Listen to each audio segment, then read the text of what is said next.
शुरू करते हैं घर्षण, जो हमारा के नया चैप्टर है एक्सरसाइज 9, है ना।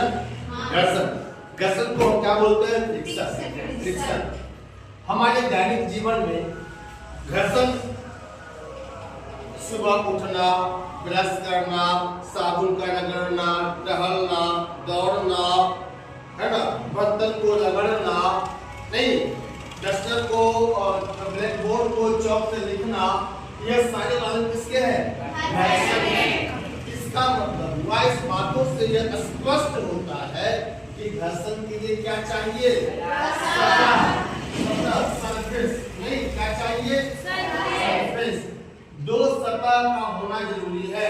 जैसे आप कोई बर्तन साफ कर रहे हो, है ना, तो स्क्रबर से बर्तन को रब करते हैं, रगड़ते हैं। हम चौक से कुछ लिख रहे हैं तो इसका फ्रिक्शन किसके साथ हो रहा है? बोर्ड के साथ हो रहा है। हम ब्रश कर रहे हैं तो ब्रश का ब्रिसल्स जो होता है हमारे दांतों पर लगाता है ना। तो फ्रिक्शन यानी कि सरफेस का होना जरूरी है। इसको हम समझते हैं एक एग्जांपल से। मान लो कि यह कोई वस्तु है, बड़ा वस्तु है ना, रखा हुआ है। हम इसे धक्का दे रहे हैं। क्या कर रहे हैं? धक्का दे रहे हैं, यानी कि कैपिटल एफ, जिसे हम लोग कहते हैं अप्लाइड फोर्स, यानी कि लगाया गया बल।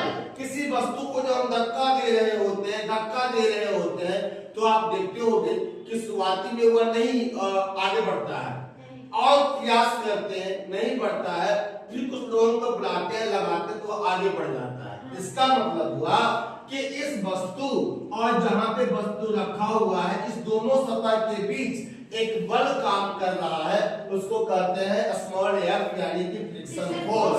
यहाँ जब देख लो कि दो सतह है, यह वस्तु का सतह और यह सतह किसका है? जिसपे कि वह वस्तु रखा हुआ है। अगर यानी कि यह अप्लाइड फोर्स का विरोध करता है, कौन सा बल? फ्रिक्शन फोर्स, घर्षण बल। आप जिस बल को लगा रहे हो, आप इस बल को लगा रहे हो, इस लगाए गए बल का वो विरोध करता, अपोज करता है कौन? फ्रिक्शन फोर्स, घर्षण बल। यानी कि यह क्या हुआ? इसको आपके बल को यह कम कर रहा है, नहीं, यानी कि लगाए गए बल का मान अगर फ्रिक्शन बल के मान से कम है तो वह वस्तु नहीं हिलेगा।